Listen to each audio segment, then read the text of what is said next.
At Crimson Lights, Devin and Lily chat. She tells him she's going to the Abbott Communications launch party tonight for Sally. Devin can't go because of Dom's recital, but hopes it gets cancelled so she can avoid it entirely. Lily shrugs that she may actually have fun. Just then, Kane walks in. She sighs in disgust. Kane walks over, so Devin decides to leave. Ashby asks to join Lily, who frowns and points out they're not friends. Kane sits with her against her will, and they get into it about Phyllis. Lily suggests he's down in the gutter. He accuses her of being mean. She can be meaner. He learns she's going to the AbCom launch and suggests they go together. Lily doesn't even want to sit with him. Why would she go to a party with him?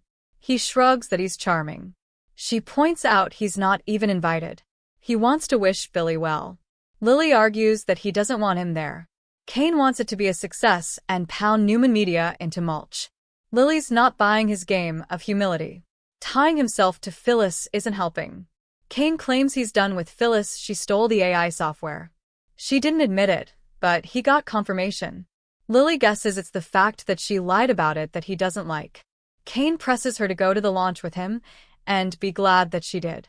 Lily can't understand why he's pushing this.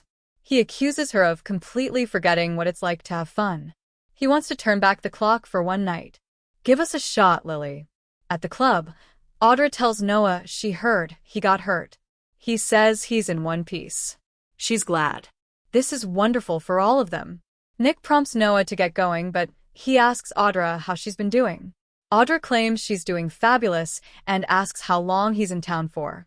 Nick intervenes and Audra tells Noah it's nice to see him. Maybe they'll run into each other again. He smiles. Maybe so. She trots off. Nick starts worrying that Noah never had a good example of a healthy relationship growing up. Noah won't discuss Audra or Allie with his father, so they get into it over Sienna. Nick doesn't have a great feeling seeing them together. Noah only wants to focus on the threat of Matt Clark. All he can think about is keeping Sienna safe. He claims he instigated the affair and she's at risk because of him. Nick tells his son that he and Victor will deal with Matt Clark. At Sharon's place, she sizes up Sienna before assuring her she's not going to tear into her about seeing Noah. Sienna says it wasn't planned.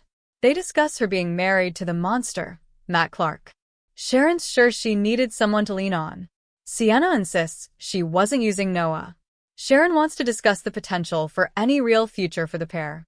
Sienna claims she's always rescued herself, except for that room in LA. Sharon knows she needs protection from Matt. That's why Noah brought her to Genoa City. She tells her that Victor and Nick have a plan to ensure Matt never hurts anyone ever again. Sienna warns Mitch plays by his own rules. Sharon's sure that he'll keep coming after her and Noah until he's eliminated. He's relentless and vicious. Sharon brings up Noah having a girlfriend overseas. Sienna says he wasn't happy with Allie anymore. She must have felt the same way given she didn't even fly out when he had his accident. Sharon's not judging the situation, but she questions if Sienna wants to put Noah at risk due to her marriage. Are you in love with Noah? Sienna guesses she is. The idea of a woman like her being in love with her son bothers Sharon a great deal. Sharon can see that Noah is protective of Sienna. He's in over his head. This attachment is not safe for her son. Sienna's husband is a dangerous man. Sharon's sure that Matt zeroed in on Noah to hurt this family again. She's sure Matt will come after his wife and Noah will be in the way. Someone raps on the door and Sienna jumps. Sharon points out that she knows this isn't over. Sharon lets Claire into the house and gives her privacy with Sienna, who quickly guesses she wants to know about Holden.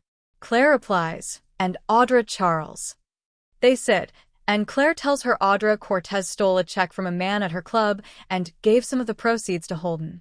She knows there's more to the story. Sienna admits she's not a fan of Audra, she's trouble. Claire's sure there's more to this, and it was way worse. What really happened? Sienna warns Claire not to go looking for trouble, but the blonde argues she doesn't like surprises. Audra has caused problems, and she wants to know everything she can. Sienna asks what's going on with her and Holden, guessing that they're not just friends. Claire keeps the focus on Audra. Sienna confirms that Holden left out a few details. She suspects that something else, something worse, went on. Just then, Noah and Nick arrive. Sienna says Claire was just leaving, and Noah assures her Sienna will be sticking around. Claire tells Sienna, "We'll talk soon," and leaves. At the club, Holden spots Audra at the bar and walks up. She wonders where his attack Claire bear is at.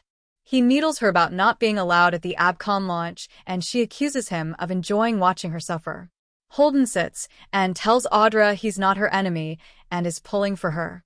She should cut her losses and leave town, or at least stop fighting with Claire. Audra warns him not to try and tell her what to do. Holden asks why she hates Claire Newman so much. Audra rants about Claire becoming rich and spoiled and rubbing her luck in her face. Holden thinks she sounds jealous. Audra complains that no one is looking out for her. Claire has a killer instinct. She won't allow the blonde to come after her. She will take her down, and there's nothing he, or anyone, can do to stop her. Holden replies, "Don't bet on that." Holden wonders if she realizes she's going to fail, but wants to go down swinging. Audra takes pot shots at him until he becomes agitated. She warns that if he crushes her, he goes down too. He tells her things have changed, he may have solved his Audra problem. "If you go down, you won't be taking me with you." At Crimson Lights, Lily rolls her eyes and tells Kane that he can be her +1. Kane thinks she's actually looking forward to it and vows to fun her up. This gets a smile out of her. She warns the dress code is retro 50s. He says, "It's a date."